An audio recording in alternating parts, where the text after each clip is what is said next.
There I was, sitting on my couch. It'd been 4 or 5 years since I'd last heard from them. Hell of a lot longer since I'd heard anything good. What can you do when you watch something you once loved stray so far from the very ideals that it was founded on? We had a saying in the Navy, go limp. It hurts less. Desperate words from men that had come to accept the ever-increasing bombastic lunacy of our daily lives as normal. Sometimes, it's in their darkest hour. Just when you think the whole thing will catastrophically disassociate every last one of its molecules like a meth lab exploding down the street at that ruined building, you just knew it. Too much vehicle traffic for a condemned apartment complex.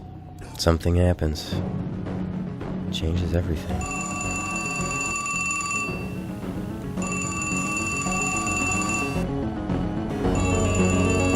Yeah? Dingo. Yeah? It happened. Finally happened. What happened? Look, you've got to stop what you're doing and go check this out. Okay. Go to the old trailer in the woods. You'll know what to do. What the fuck does that mean?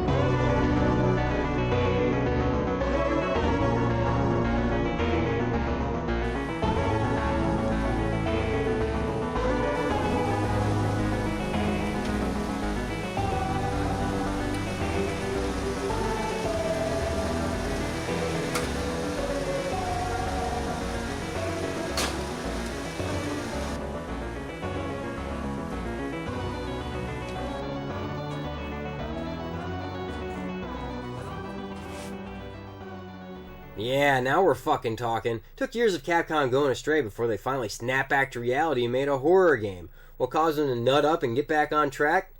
Your guess is as good as mine. Personally, I think one of the producers must have finally sat down and played Resident Evil 6. Then you realize they done fucked it up. Now it's time to check out Resident Evil 7 on the PS4. Not only is this game available on the PS4, but it's completely compatible with the PSVR, which I highly recommend if you have the money to spare. Resident Evil 7 is a brand new experience for the franchise. It picks up from nowhere, having you play as nobody special. Resident Evil 7 fully embraces a first-person perspective, something they teased at in Code Veronica. While it's traditionally third-person games that give you a feeling of environmental immersion, the PSVR raises the stakes, putting you right into a twisted, horrific nightmare fantasy world that is nothing short of traumatic. It's been a long time since a video game has legitimately made me feel scared, but with this headset on, it's like being thrown straight into a 1970s horror flick with all the horror happening to you. All these giant changes have been done very well, and it gives the game a blank slate feel. Resident Evil 7 is both a great place for newcomers to start, as well as a genuine creation of gratitude for Resident Evil veterans who've stayed involved through the series' low points. This game's design is clearly targeted towards players born in the 70s and 80s who can appreciate the metaphors of using cassette tapes and VHS as going back to the basics for the series. Some of the game's designers must have really loved Evil Dead as well. Everything from the car to the creepy porch swing to the hatch in the crawl space, or the chainsaws getting your hand cut off, or how she's just laying there. It's a trick. Get an axe. Yo, she bitch. You know, he found her beautiful once. Honey, you got real ugly. The basic story arc for the game is that your wife went missing 3 years ago, but you've recently heard from her, and you need to go pick her up from Bryan Cranston's farm in Louisiana. I guess that meth lab seems a little bit more believable now.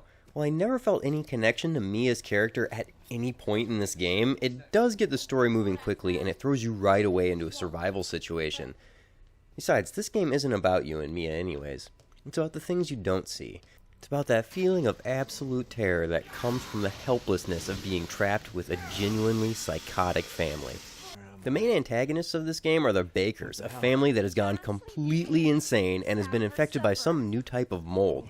While they do play on the stereotypes of Southerners, Hillbilly Joe and his family go missing. Not hillbillies, the Bakers. Jack and Marguerite Baker. And they were quiet, not backward. it does create a purely horrifying world.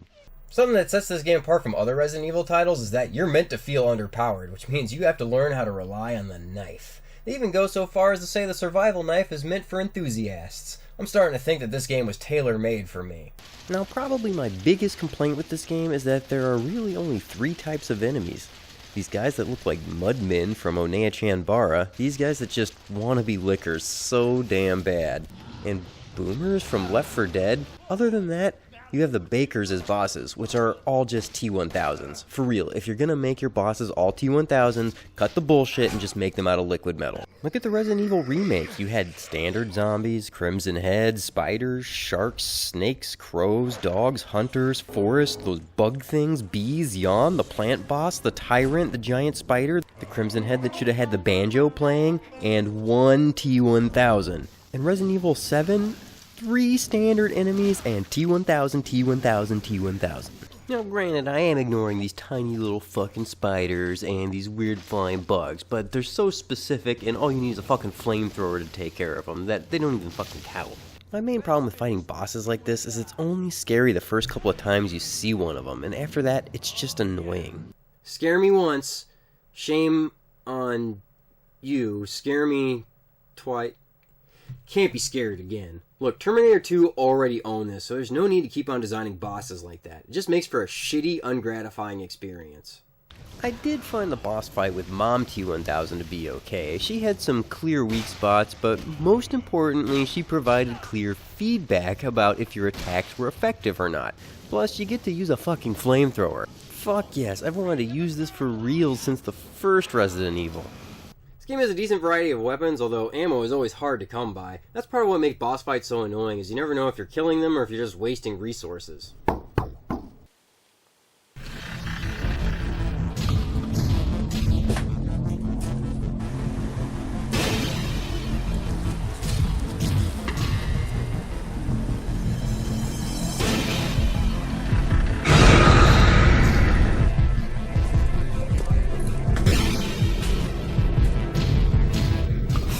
Okay, do I even want to know what the fuck this is?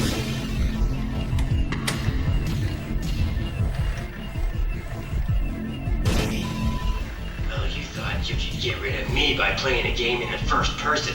Well, I've got you for all night, Dingo. Good luck getting out of here when there's no oil in your truck. I bet you won't make it very far from the middle of nowhere. Son of a bitch! Resident Evil 7 did a really good job with the controls. For PSVR, it has the most intuitive controls I've experienced so far, and I think this may become a standard for future VR games to borrow from. That said, I do have a couple of comments on improving VR controls. Something I hate is how VR games will have your character veer off in the direction that you're looking. A lot of times, I just want to walk in a straight line and enjoy the environment around me, but most VR games won't allow you to do that. I had similar problems in Robinson the Journey, which also had pretty intuitive controls. I also see a ton of potential for other game series to leap into the VR world. I spent a lot of time just inspecting cabinet drawers and surfaces and tabletops. I think a Fallout game would be completely incredible in VR. Or how about an Evangelion game? Stick me into an entry plug? Hell yeah, that'd be awesome! Being true to its roots, Resident Evil 7 returned to its older-style puzzle-solving elements. While some of these did feel out of place in a rundown home on a bayou, I'm glad they included this. If they continue to have a heavy puzzle focus in future installments, I'm sure they can shake the rust off and really polish it. Now, one thing that seemed to make puzzle solving a little less enjoyable was the user interface for the item screen. I couldn't seem to zoom in and out when inspecting objects, and the descriptive text was on a separate screen, which in VR mode you have to bend your fucking head down to read it. They also use several symbols instead of blatant text for user functions. This would have been fine if they'd included a game manual. Even old Sonic games told you what the symbols inside the item boxes meant, and you never even really needed an explanation for that. I'm always worried that I'm going to throw something away by accident if it isn't fucking explicitly telling me that that's not the discard button. Oh wait, when you're not playing in VR mode, they do fucking do that for you. So they just said, hey, if you're playing in VR, go fuck yourself. And besides, they were going for the back to the basics feel. A game manual seems like it would have been an obvious inclusion to add for this effect. I'm also not sure why the map only comes up when you press specific areas on the touchpad.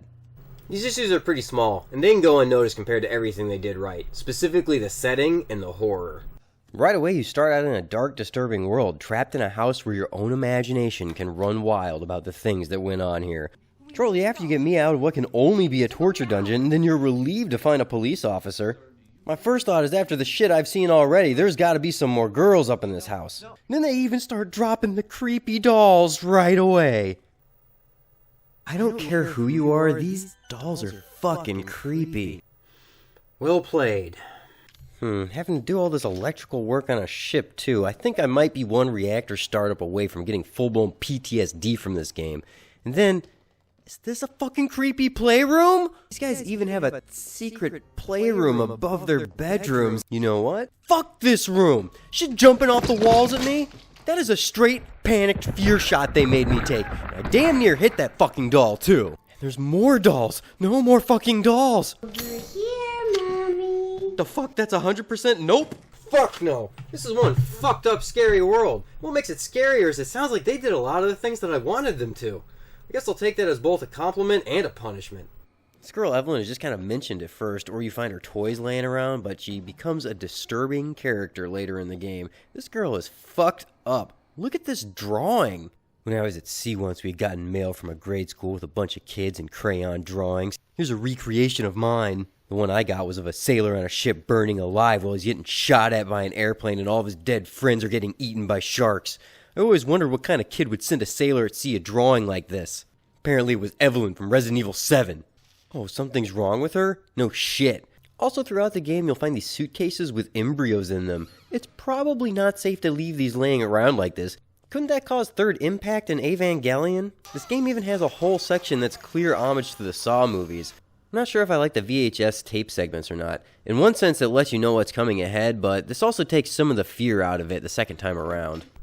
This game's item management functioned pretty well, but I didn't feel as organized as I usually do. They also failed to put item boxes and save points just before upcoming boss fights. So sometimes you're just wandering around and it's like, surprise, boss fight! And then when you get your ass kicked because you aren't properly equipped, it just feels kind of cheap.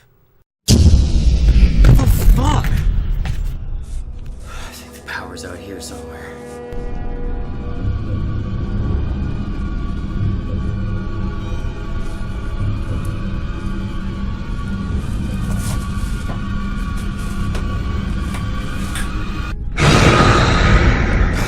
Fucking can. Shit! What's wrong, Dingo? Don't you want to play a game? Not this fucking game.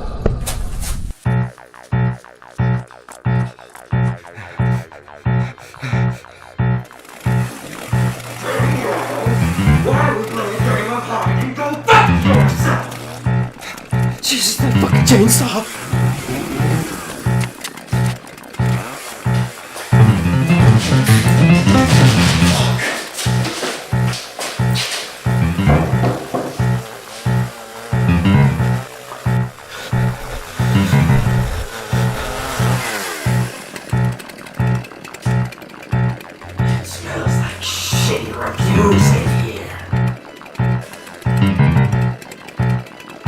Why don't you stop stalling, Dingo, and come out!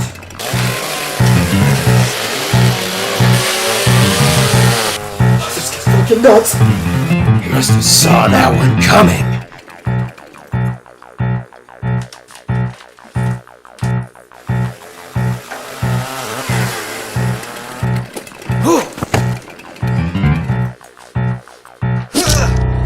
Looks like your chainsaw couldn't make the cut. Alright, let's get back into this shit. I really do like the survival knife in this game. It's one of my favorite weapons. Yeah, bitch! How you like my steel, bitch? Yeah! How you like that? This is how we do! Yeah, you gonna go down, bitch? Yeah, go down! I mean, I'm carrying bombs and fucking machine guns on me, but I'm just having so much goddamn fun with this fucking knife that I didn't see the point in any of this other shit. My only comment is that you have to be really proactive about blocking, otherwise they will fuck your shit up. But once you got that down, then damn does it feel good. This game also has a few collectibles like bobbleheads and coins, but it's kind of immersion breaking. You have to stop what you're doing to check and see the progress. This game also has you look for files in a different way. You don't always just take them with you, which is dumb. Here at the beginning of the game, I looked at one side of this document explicitly, and then the other side I just read, like, with my eyeballs, without saying that I read it, so it didn't count as being a read file. And this is at the beginning of the game, when you're just learning the controls. It wound up being the only file that I missed, and you can't go back to this area to get it later. That's just a bad design. There was also one section of the game that was pretty bad. This cave area near the end of the game, it turns into just fucking Resident Evil 6. Walk in a line and shoot zombies. It feels completely uninspired compared to the rest of the game. It's like one of the producers said, hey, I have a nephew that has a programming degree. You have to let him work on this project. So they gave him this one section to fuck up. Look at this. I just walk out here and then, bam, enemies appear. So where did they come from? Oh, they just magically appear? What the fuck? Talk about immersion breaking. That is some lazy-ass bullshit I'd expect from Darkened Sky, not Resident Evil. Plus, this is the only area I had a game-breaking glitch. I thought I'd be clever, and I killed this guy with the cart. Well, it worked. Except the cart went right through those fucking logs. Now I'm stuck here and I can't continue with the game. That is fucked. Plus, this cave is covered in fungus like the Super Mario Bros. Movie, and that should never be your goal to remind me of that. Even though this one area sucked, the rest of the game was pretty good. Although I wish I was a little bit more free to wander around the last half of the game, rather than being stuck in kind of a narrative mode. I also felt really overpowered for the last half of the game, partially because I'd saved up so much ammo from just running around having fun with the knife. The ending even nods to the original Resident Evil with the music and this helicopter sequence. It even has a really cool credit roll. After beating the game, you should check out some of this extra content. The Nightmare minigame is like a new improved version of the Mercenaries from Resident Evil 4, though I wish the game did go on a little bit longer.